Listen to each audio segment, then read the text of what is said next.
speaking from someone who is a CEO now, I would say the way to handle it is to try to be involved sooner in the process. So when it comes to annual reports in the board, like what does the board care about? I think it's really about I go back to the word impact, because that is what a donor is looking for.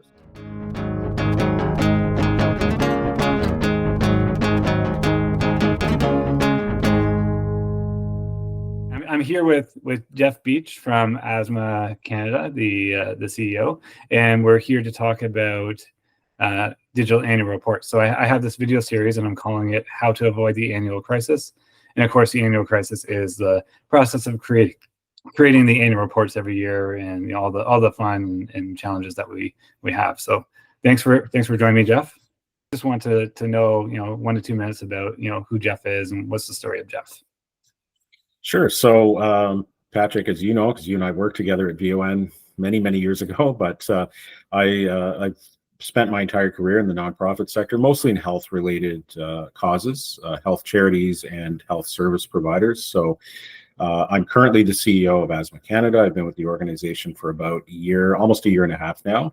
Prior to that, I've worked with groups such as Cystic Fibrosis Canada, the Canadian Spondyloarthritis Association, Willow, breast and hereditary cancer support. I mentioned a moment ago VON, the Victorian Order of Nurses, where that was actually the longest stint of any organization I've been with in my career, about 11 years, working in home care and community support services. And my roles have varied from managing operations to fund development, fundraising focused roles, building donor support for organizations, as well as overall management and as a CEO or executive director.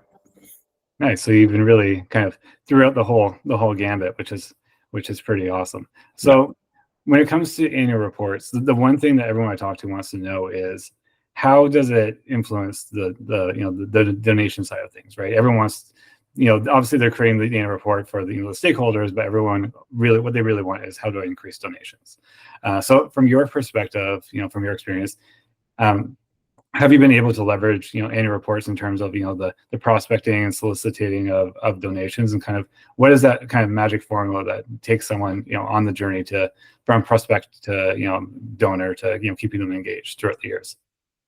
So what I've seen when I think back to the early part of my career, I started in the nonprofit sector in the mid 90s, I guess, and in those days I do recall that the annual report, which was a printed glossy document, it might be for some organizations the only document that where you invested that kind of time and money in terms of printing and production, but it was really a showcase piece. Now I'm showing my age here because this is in the days where we didn't have websites, or they were very crude early websites. So the annual report was really that main marketing material that we had. And I think what I've seen over the years is as we've shifted to have more resources online, and where people are in an instant have the ability to connect with us in different ways through social media and so on, I think the annual report has become more of an opportunity to really showcase the organization, either from a stewardship perspective, so showing our current supporters, sponsors, donors,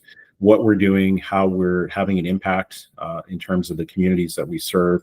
And then also for people who are considering supporting the organization, it is a key tool in terms of engaging people and capturing their attention and showing them really, again, what the impact is and what their dollars can do if they choose to support the organization. And how do you balance the priorities of all the different audiences? So, I imagine as a CEO, how involved are you in that process? I know, the comms marketing team tends to handle the process, but at what point, do you start thinking about it, and how do you kind of influence the creation of these? So I'll just say this is my second year now, 2024, with Asthma Canada. 2023, we had a bit of a unique situation because our communications person moved out of the sector to a role in the for-profit sector, and we deliberately took a time to pause and to reflect on the role, and we actually engaged a consultant to develop a communication strategy for the organization. So when it came time to do our 2022 annual report, we didn't have a communications person in the role in-house.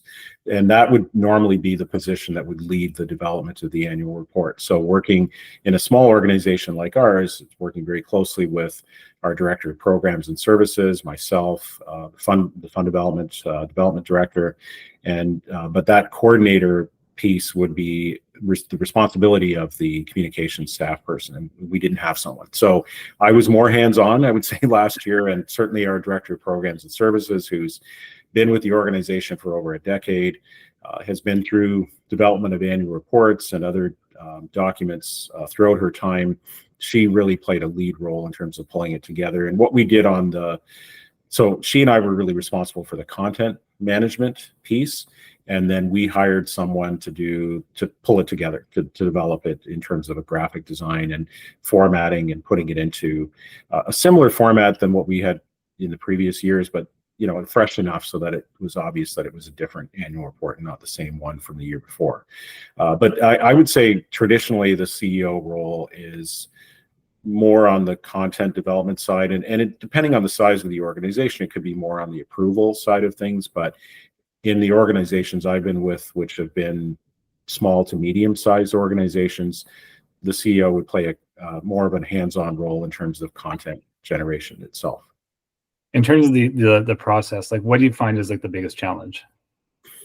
The biggest challenge is it's a big project, and in the midst of other priorities, we typically, for ASMA Canada, our fiscal year is the calendar year. So our AGM is held in June, and we try to have the annual report ready so that once the financial statements are approved by the membership at the AGM, we can immediately launch the annual report after that. So in order to do that, there's just a lot of work during this time of year in the springtime, sort of leading up to the annual meeting, and there is that pressure of the deadline of having it ready for the AGM or ready to launch right after the AGM. So just again, it's an important document. It's a big document, and it's one that requires input from multiple pieces of the organization.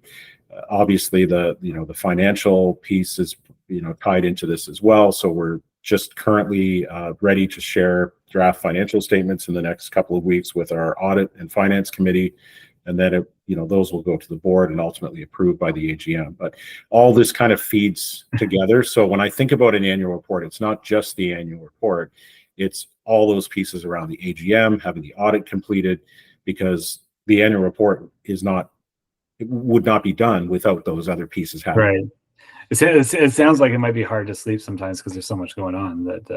Well, yeah. I mean, I've been at this for a long time, so I don't tend to. I'm pretty good at compartmentalizing things, so it doesn't necessarily keep me up at night, but it's definitely something that is on my mind, and it's something that we need to really be on top of in terms of our team. Now this year we do have a new communications person that we've just brought on board, so he will be responsible for pulling this together. He's starting to do some of that work now, but like I said, last year was an even bigger challenge because we didn't have someone in-house in that role, and we had to work with a graphic designer who was great but didn't know us. So it was that was part of it too, was that new relationship, and so there's a bit of feeling out in terms of what we wanted and what actually resonated with us, and so it was a bit more work than it would have been otherwise, I guess. And in terms of the approval process, so the biggest thing that I hear when I'm talking to people is, what's one of the biggest challenges? To be honest, it's the CEO, right? It's everything is like done, everything's formatted, especially when it comes to print. If they're still doing PDFs, the pages are all laid out, and then the CEO says, "Oh, we really need to add this." Right. And it's the 11th hour. And then when you're working with, print documents, now they have to, figure out like page breaks and how things fit. Where can we fit it in? Yeah. But like from your perspective, how do you handle this process so you kind of avoid those situations?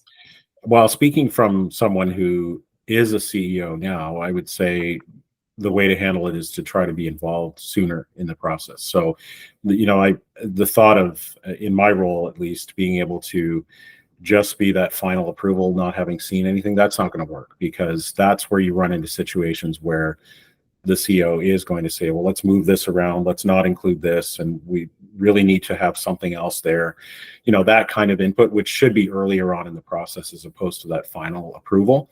And that's one of the things I've seen with different organizations over the years, where it gets stopped up at that senior executive level because they haven't had enough exposure to it throughout the process. So it's always a balance. You don't want the CEO spending their time doing a lot of the writing, and so you should have a team that helps to pull that together, but at least having some sort of a framework for it and a skeleton to understand, okay, these are the elements that we're working on, this is the kind of content that we're producing. Bringing the CEO along early in the process is really important. Right. No, that makes sense. And one of the things that I think is interesting as I talk to different people is typically I find when you get to the comms manager level that's maybe doing like most of the writing work, they tend to care less about the actual report, right?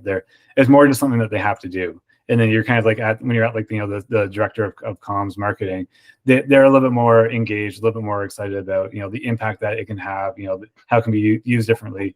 Then I find that the CEO level, like there's that clear vision of, it's, obviously for the stakeholders, it's for the donors, it's for your prospective and existing donors, right? And, keeping everyone engaged and kind of like telling the stories and leading into next year. So how do you kind of get that messaging, like down to the team that it actually is, important, there's actually value there. It's not just another task that needs to be done. Well, I think, we try to be deliberate about agreeing to our priorities, and that we're very transparent. So everyone knows throughout the organization what we're working on, what each of us are doing, not, down to the granular detail, but at least understanding what our priorities are and how we're focusing our time and what the most important priorities are. So for something like this, it would really be up to me and the director of programs and services, which I work very closely with. We would be the two that would, for our organization, would set the tone, basically, to ensure that everyone understands that this is a priority and why that is the case. It's also, I think, depending on the organization, annual reports in some organizations have become less of a focus as opposed to impact reports. But I think when I think about an organization our size, a small to medium-sized charity, I want to have one that reflects both. So it's an annual report. It's sort of taking care of checking the boxes, like you want to have some sort of a financial statement or some summary of your finances. You want to have some sort of a message from the board of directors, the board chair, the CEO, all those essential elements, but also really using it to showcase impact, so that we put a lot of resources into this, the production of this document, because it is a key tool. It's not just something that we send to people after the AGM to check a box and say that we've done it. It's something that we're going to use throughout the year. We're going to use it as a marketing tool. We're going to use it as a donor engagement tool, and one to really demonstrate what we're doing as an organization and why it's important that people support us. No, that makes sense. And I know that you're also, a board member. So when it comes to, annual reports in the board, like what does the board care about? How, like, obviously it's a little bit different, right? Because the board has, more of a, I guess, a lens into the organization throughout the year, right? But, like kind of like, looking at the who cares and why, what is the perspective, from the CEO, presenting to the board, and then as a board member, what are you looking for in terms of the reports? So I think from the CEO's perspective with the board, it's really, again, encouraging them to own this and to share it, to see it as that marketing tool that it is. It's not just something that we want to sit on a virtual or real shelf, somewhere. That it's something that should be a document that really helps to showcase the organization. As a board member, I think, what I look for is it really is a way to demonstrate accountability. There's a lot of pieces of an annual report that are about accountability, like the financial reports, the impact, the progress on a strategic plan. All those things can be touched on in an annual report, sharing stories of people, clients, patients, whatever that we're impacting. And so as a board member, I think I would look to the annual report as something that can help me understand especially as a newer board member, which I am for one organization, understanding the impact, really getting to know the people that we serve through those stories that are in the annual report. It's a really important document that I think we need to showcase and continue to refer to. And when it comes to like the reports, obviously we're talking annually, but I know some organizations do like quarterly impact reports. Like what is your thought on those?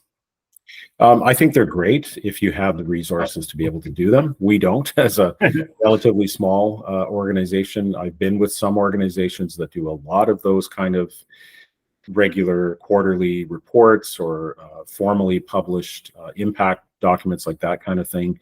I think most organizations have shifted. We try to do that in a sense through our e-newsletter that we send out, which goes out approximately on a monthly basis, sometimes every other month, depending on how busy we are and what's going on within the organization and the time of year.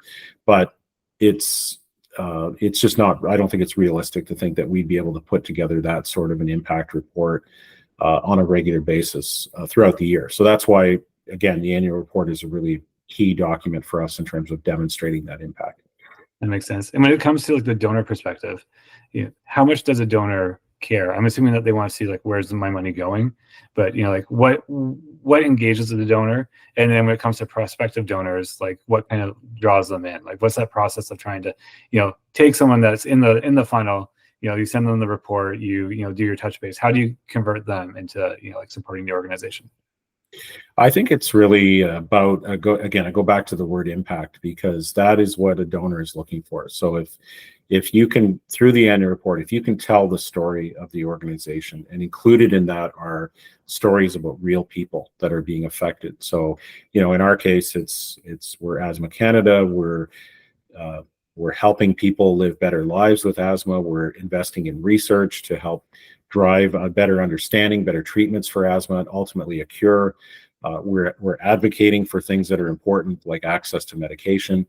So being able to show someone through this report what it is that we're doing, how we've made progress. And I think probably the most important thing is telling that story and helping them see the real people. It's not just a template document that has a message from the CEO and the board chair and a financial statement and a quick pie graph to show how the money was spent, like that kind of thing. That's part of it. But to me, what's most important and what most donors would be looking for is, why should I support this organization? Who's going to be better off because of this? How's it going to help me or my family or the person that I love that is suffering from whatever disease it is that the organization's representing, or whatever social issue they're trying to solve?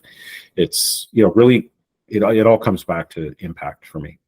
And when it comes to the funnel of taking a prospective donor and converting them into a supporter, how does the annual report come into play? Because traditionally through the annual reports, you don't necessarily see like donate like buttons all over the place, right? Because it's more about showing the impact. Yeah. Which is maybe it's maybe not as active of a document as it maybe it could be. But how do you leverage it to kind of do that persuasion?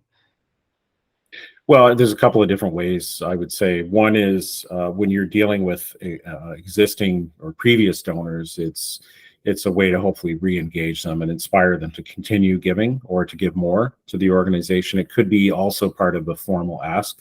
So as you're having a meeting with a donor, a stewardship meeting, or if you're actually actively soliciting them, having it as part of that leave behind, I think, is really important, so that they can see the accountability of the organization. They can clearly see what it is that they're supporting and why it's important that they invest in that work. From a perspective of new donors, I think the shift to everything being online is really important in that respect. So if you go back years ago, before we had everything online, a new donor, unless they were someone that was tagged for some reason as having a close affiliation or linkage to the cause, probably wouldn't see an annual report. Like, we wouldn't be sending out annual reports, in huge numbers. So we'd be using direct mail appeals to try to bring in new donors, that sort of thing. And whereas I think now, even for traditional direct mail donors, a lot of them are online. They are going to the website. They will see the annual report. And so it will have an impact on them regardless of where they are. But I think it's just one of the tools that we have in our toolbox to be able to engage donors regardless of where they are in that process, to tell those stories, to demonstrate the impact of the organization, and to help them understand what it is that we're trying to do, why it's important that they be involved. Awesome. I have one more question for you, and that is in terms of going for kind of like grants and like these kind of more traditionally government funded kind of like bags of money that you can get for your organization.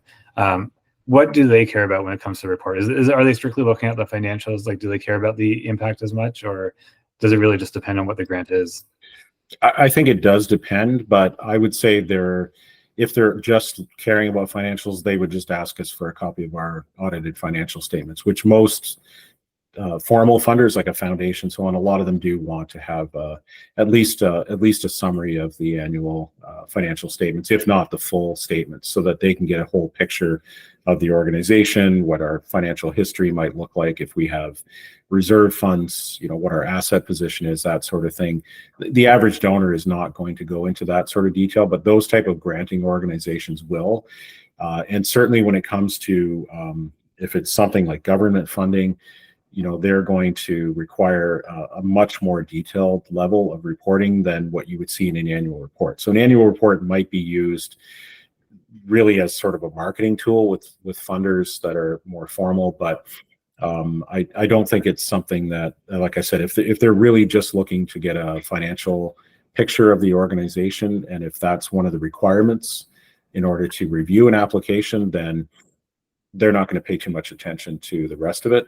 But if it's compelling, if it's something that can tell the story, they may, it may help your cause, if you will, in terms of getting the support you're looking for. Oh, perfect. Thank you. So I have one final tradition that we've been doing as part of this video series.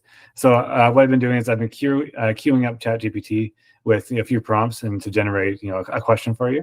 And so the question I have is, in terms of analytics, when you're looking at engaging people through email or through your different software, how are you tracking who's accessing it, what they care about, and if not, then how can you leverage analytics better to provide more insights for your organization? So for us, we're really looking at Google Analytics and reports along those lines, because we want to see what people are coming to, what they're searching for, how they're ending up with us. It's important for us to understand that so that we can position ourselves in the market. It's just dealing with a disease like asthma, which is so prevalent. There are over 4 million Canadians that have been diagnosed with asthma. There are probably a lot more than that have asthma that aren't formally diagnosed with it. So people come to us through a variety of needs. So we want to have statistics that help us understand what that looks like, and the data in terms of how they're coming to us, what pages they're visiting, what sort of actions they might be taking once they get to us. If they're following us on social media, what sort of interactions are we having with them? What resonates, what doesn't? Those are some of the immediate things that come to mind that are important to me, at least in my role. And then do you use that to influence the content creation? Like, if these like 3 articles are the most popular, will you leverage those within your annual reports when you're creating the content? We would, yeah. I mean, that's we would look to basically what we think resonates with people, exactly. And so the annual report is to me, it's sort of a balance between what we have to do in it, what we or it's almost like this like a table stakes required document that has certain pieces of it to show accountability that we have to show as a nonprofit charitable organization. But it's also, if we know that people are really paying attention to our asthma action plan, for example, which is one of the reasons why people come to our website, then we might mention that in the report or have an image that shows what that looks like, that type of thing, because we know that that's something that resonates with people. No, amazing. Well, Jeff, thank you so much for your time today. Really appreciate it. And I look forward to following you and seeing what's going on. Great. Thank you very much. Appreciate it.